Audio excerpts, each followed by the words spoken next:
Hello students, today we will continue the chapter relation and functions. आज हमारा इसका last lecture है और आज हम करने वाले हैं some standard real functions and their graphs. तो सबसे पहला फंक्शन लेते हैं कांस्टेंट फंक्शन। अब कांस्टेंट फंक्शन की डेफिनेशन क्या होती है? देखिए, a function f from R to R defined by f x is equal to c where x belongs to set of real number where c is a constant और fixed real number is called a constant function. तो ऐसा function, अगर कोई function किसी constant के equal आ जाता है तो वो फंक्शन क्या बन जाता है? कांस्टेंट फंक्शन बन जाता है। तो इसका जो डोमेन होता है फंक्शन का, ये वाले फंक्शन का डोमेन ऑल रियल नंबर्स होगा, क्योंकि यहाँ हम कोई भी एक्स की वैल्यू पुट करेंगे तो एफ एक्स की वैल्यू हमेशा सी रहेगी या रियल रहेगी। रेंज ऑफ एफ आप देखेंगे, आपको एक्स को कुछ भी पुट करेंगे एफ एक्स की वैल्यू हमेशा सी रहती है। तो इसका मतलब हमेशा ही आंसर सी आने वाला है। तो इट मीन्स जो रेंज है एफ की वो सेट ऑफ सी होगी। कोडमेन ऑफ एफ वो तो आर है, सबको पता है। ये वाला जो यहाँ लिखा होता है नंबर वो फंक्शन का डोमेन होता है और यहाँ पे एरो के बाद जो नंबर होता है वो उसका कोडोमेन होता है। चलिए ग्राफ देखते हैं। तो ग्राफ के लिए हम ले लेते हैं y equal to F X और y इक्वल टू सी आ जाएगा। अब ये हम इसमें कोऑर्डिनेट सिस्टम ले लेते हैं और यहाँ एक्स एक्सिस और वाई एक्सिस को प्लॉट कर देते हैं 0। अब यहाँ पे 3 केस बन सकते हैं, इसमें से एक केस मैं आपको दिखा रहा हूँ। अब ये सब कुछ डिपेंड करेगा सी की वैल्यू क्या है। अगर सी की वैल्यू पॉजिटिव नंबर है, पॉजिटिव रियल नंबर है, तो क्या होगा? ये एक लाइन बनेगी जो एक्स एक्सिस के पैरेलल होगी। तो y equal to C if c is a positive number is a line parallel to x axis at a distance of c units above x axis. और अगर c नेगेटिव होगा तो ये line नीचे बनेगी x एक्सिस से नीचे की ओर, तो बिलो x एक्सिस बनेगी। और ये लाइन क्या होगी? It is a line parallel to x axis at a distance of c units below the x axis. और अगर c 0 हो जाता है, अगर मान लो c 0 हो जाता है तो y क्या आ जाएगा? 0 हो जाएगा। इट मीन्स ये किसको रिप्रेजेंट करेगा? x एक्सिस को। तो इट मीन्स अगर y 0 है तो वो किसको रिप्रेजेंट करेगा? x एक्सिस को। ये आपको ध्यान रखना होगा। तो इसका ग्राफ होता है। अब चलते हैं सेकंड पार्ट की ओर। सेकंड फंक्शन है हमारा आइडेंटिटी फंक्शन। तो देखिए डेफिनेशन क्या है? The function f from r to r defined by f x is equal to x where x belongs to set of real number is called the identity function. मतलब जितना input देंगे उतना ही output आना चाहिए। इसको ऐसे भी कह सकते हैं फंक्शन को, जितना हम x रखेंगे उतना ही एफ एक्स बनेगा। ठीक है ना? तो f x is equal to x. ठीक है, ये फंक्शन होता है आइडेंटिटी फंक्शन। डोमेन देखिए, एक्स के लिए कुछ भी डाल देंगे, एफ एक्स हमेशा रियल होगा, तो इसका मतलब डोमेन इसकी आर होगी। और साथ में रेंज अगर हम देखते हैं इसकी, तो आप देखेंगे जितनी एक्स की वैल्यू होगी उतनी एफ एक्स की वैल्यू होगी। और एफ एक्स की वैल्यू का जो सेट होता है वही क्या रेंज होती है, तो रेंज भी इसकी आर हो जाएगी। और कोड डोमेन आपको पता है, यहाँ से देखिए आप, कोड डोमेन इसकी आर है। तो ये बहुत ही अच्छा क्वेश्चन है और अच्छा फंक्शन है। और इसका हम ग्राफ देखते हैं। तो देखिए ग्राफ के लिए let y equal to F x करेंगे, y इक्वल टू एक्स। अब यहाँ पे आप प्लॉटिंग कर सकते हैं, जैसे आप 10th में करते थे, कुछ पॉइंट्स प्लॉट करते हैं। तो x और y कुछ वैल्यूज देते हैं यहाँ पे, x0 तो y0, x -1 y-1, x1 और y1। तो सिंपल पॉइंट्स ले लिए, कोऑर्डिनेट सिस्टम में इसको प्लॉट कर देते हैं, x axis y axis origin. और आप देखेंगे एक पॉइंट ये बनेगा 0 0, this is 1 1, this is -1 and -1। तो इस तरह से अगर आप इसकी प्लॉटिंग करेंगे तो आपको ये समझ आ जाएगा, दिस इज -1, दिस इज -2। तो आप देखेंगे अगर तीनों पॉइंट्स को हम प्लॉट करते हैं तो एक लाइन बनेगी, दिस इज ए लाइन। ठीक है, और आप देख पा रहे हैं कितना x है उतना ही y है। इट मीन्स ये लाइन हमेशा कहाँ से पास होगी? बिल्कुल सेंटर से पास करेगी। ये जो हमारा एंगल है यहाँ 90 डिग्री का, ये क्या हो जाएगा? बाइसेक्ट हो जाएगा इस लाइन से। तो ये एंगल आपका 45 डिग्री बनेगा। तो ये जो लाइन है, ठीक है, ये ग्राफ है इस फंक्शन का जिसको कहते हैं y इक्वल टू एक्स और f x is equal to x. ठीक है, तो ये जो लाइन है which inclined at an angle of 45 degree with positive direction of x axis, तो ये जो लाइन है ये रिप्रेजेंट करती है इस फंक्शन को जिसको आप कहते हैं आइडेंटिटी फंक्शन। चलिए अगला देखते हैं, मॉडुलस फंक्शन क्या होता है। The function f from r to r defined by f x is equal to mod of x। ध्यान रखना, मोड x की 2 वैल्यूज होती हैं। इसकी वैल्यू x होगी when x is greater than equal to 0 और इसकी वैल्यू -x होगी जब when x is less than 0। Is called the modulus function. तो ये जो function f x is equal to mod of x, या इसको हम ऐसा भी डिफाइन कर सकते हैं, तो ये फंक्शन कहलाता है मॉडुलस फंक्शन। डोमेन क्या होता है इसका? आर। क्यों? क्योंकि यहाँ पे आप देख पा रहे हैं इसका जो डोमेन यहाँ दिखाई दे रहा है, एक्स कोई भी वैल्यू ले सकता है, ये रहा डोमेन। ठीक है, कोई भी वैल्यू ले सकता है, तो डोमेन एफ आर हो गया। रेंज अगर हम देखें तो आप देखेंगे रेंज आप एक्स को कुछ भी पुट कर दो, मॉडुलस होने की वजह से ये क्या बन जाएगा? पॉजिटिव बन जाएगा। तो रेंज ऑफ एफ बनेगा 0 टू इन्फिनिटी, 0 इंक्लूडिंग नंबर है, इन्फिनिटी एक्सक्लूडिंग नंबर है। या इसको लिख सकते हैं आर पॉजिटिव, या इसको लिख सकते हैं set of all non negative real numbers. इनमें से आप कुछ भी लिखेंगे, तीनों ठीक होंगे। Set of all non negative real numbers, अगर आपने इसको वर्ड्स में बोलना है तो आप ऐसे बोल सकते हैं। वैसे हम इस तरह से लिखते हैं। ठीक है, 0 पे क्लोज्ड और इन्फिनिटी पे ओपन इंटरवल बनेगा। कोड डोमेन आपको पता है, इसकी हमेशा आर रहेगी यहाँ से देखने पे। ठीक है।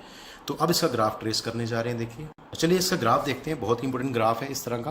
तो y equal to F x ले लेते हैं फंक्शन को, तो y आ गया मोड ऑफ x। लेकिन अगर मोड x की डेफिनेशन देखते हैं तो इसकी टू वैल्यूज होंगी, एक plus x when x is greater than equal to zero, एक minus x when x is less than zero. अब इसके दो पार्ट कर देंगे, एक लेंगे y इक्वल टू एक्स, लेकिन उस पर कंडीशन है when x is greater than equal to zero. दूसरा पार्ट है y equal to minus x when x is less than zero.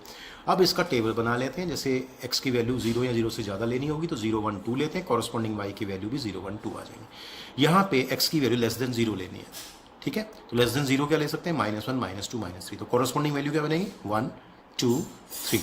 अब इसको प्लॉटिंग करेंगे तो आप देखेंगे एक ओरिजिन हो गया यहाँ पे, दिस इज ओरिजिन, ये पॉइंट भी है, और उसके बाद 1 1 देन 2 2, उसके बाद -1 1, उसके बाद -2, ठीक है, -2 पे 2 और फिर -3 पे 3। तो एक पॉइंट यहाँ भी लिया जा सकता है, ये इस तरह से, ठीक है। और यहाँ पे आप 3 वैल्यू ले चुके हैं, यहाँ पे आप 3 वैल्यू यहाँ से ले चुके हैं। तो इस तरह से इस ग्राफ की प्लॉटिंग होगी। याद रखना ये वाला ग्राफ जो है वो इस तरफ जाएगा, क्यों आप देख पा रहे हैं इसकी वैल्यू बढ़ती जाएगी और यहाँ भी वैल्यू बढ़ती जाएगी, ठीक है। तो y की वैल्यू इंक्रीज होती जा रही है, तो अप टू चलता जाएगा और इसको बोलेंगे y इक्वल टू एक्स का graph when x is positive और इक्वल टू 0। और ये ग्राफ किस पार्ट का है, y equal to minus x का, और इसमें x की वैल्यू क्या है, लेस देन 0। तो that is a very good graph. अब मैं थोड़ा सा आपको बताना चाहूँगा एक इंपॉर्टेंट पॉइंट कि मोड ऑफ x को इस तरह से ही बोलते हैं, that is the square root of x square. तो square root of x square जो होता है, बहुत सारे बच्चे इसको x लिखते हैं, x नहीं होता, ये मोड ऑफ x होता है, where x belonging to set of real number. यहाँ जो x है वो कोई भी रियल नंबर होना चाहिए और कुछ नहीं होना चाहिए। ऐसे ही square root of cos square x, mod of cos x होगा। अब ये डिपेंड करेगा कि x की वैल्यू क्या है। सपोज कर लेते हैं हमारा जो इंटरवल है वो 0 से पाई का है, तो अब मोड x को ओपन करेंगे तो आपको पता है इसकी दो वैल्यू बनेगी, ठीक है। एक 0 से π/2, मतलब फर्स्ट क्वाड्रेंट में cos x की वैल्यू क्या होगी, सेम होगी cos x, क्यों, फर्स्ट क्वाड्रेंट में cos x पॉजिटिव होता है, तो पॉजिटिव नंबर का मोड वही होता है जो अंदर लिखा हुआ नंबर है, तो cos x हो गया। अब ये सेकंड क्वाड्रेंट है और सेकंड क्वाड्रेंट में cos कैसा होता है, नेगेटिव होता है, इसलिए यहाँ पे माइनस cos x आएगा। क्यों, क्योंकि डेफिनेशन कहती है, देखिए अगर आपका x नेगेटिव नंबर है तो मोड ऑफ x की वैल्यू माइनस टाइम जो अंदर नंबर लिखा है वो होगा।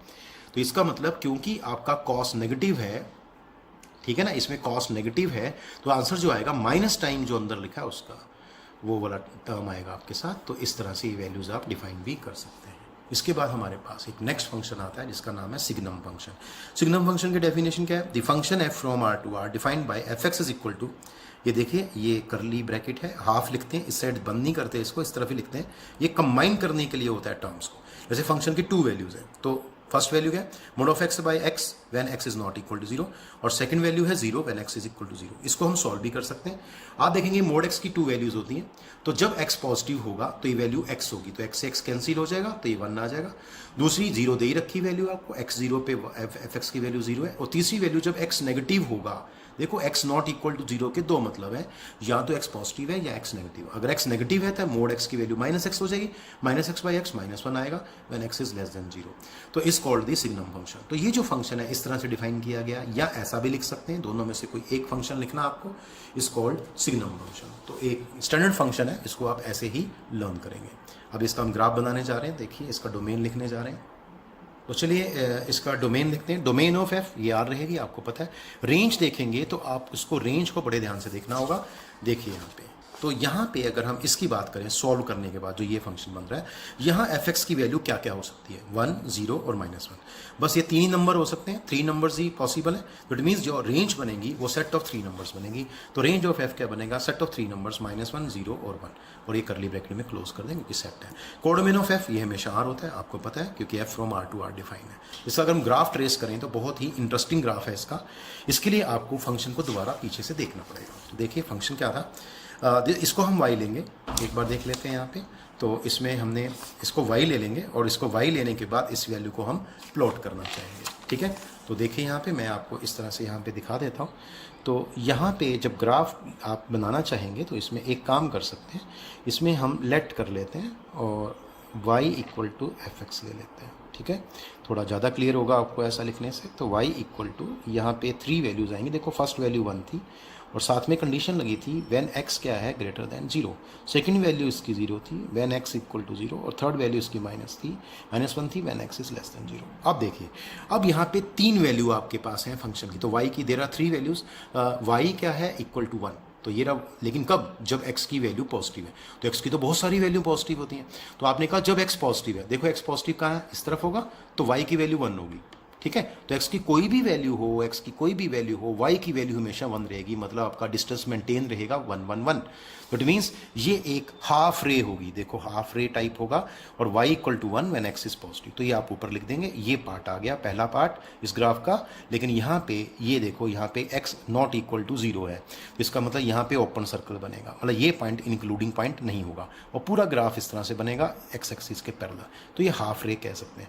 उसके बाद आ गया x 0 तो y 0, जब x 0 है तो y भी 0 है। इसका मतलब क्या हुआ, ये आपका ओरिजिन को डिफाइन करेगा। पहले ग्राफ ये हुआ, फिर एक पॉइंट हुआ, उसके बाद फिर y इक्वल टू -1, और y इक्वल टू -1, लेकिन कब, y -1 तो है, लेकिन कब, जब x की वैल्यू नेगेटिव है। अब x की वैल्यू नेगेटिव किधर होती है, इस तरफ, तो इसका ग्राफ इधर नहीं बनेगा, इधर बनेगा, यहाँ ओपन सर्कल बनेगा। यहाँ से देखिए, यहाँ पे यहाँ लिखेंगे y equal to -1 when x is less than 0। तो बहुत ही इंपॉर्टेंट ग्राफ है, बहुत ही ध्यान से समझ के करने वाला ग्राफ है, ठीक है। तो इसको आप बड़े ही प्यार से ध्यान से देखिए इस ग्राफ को। That is a very good question.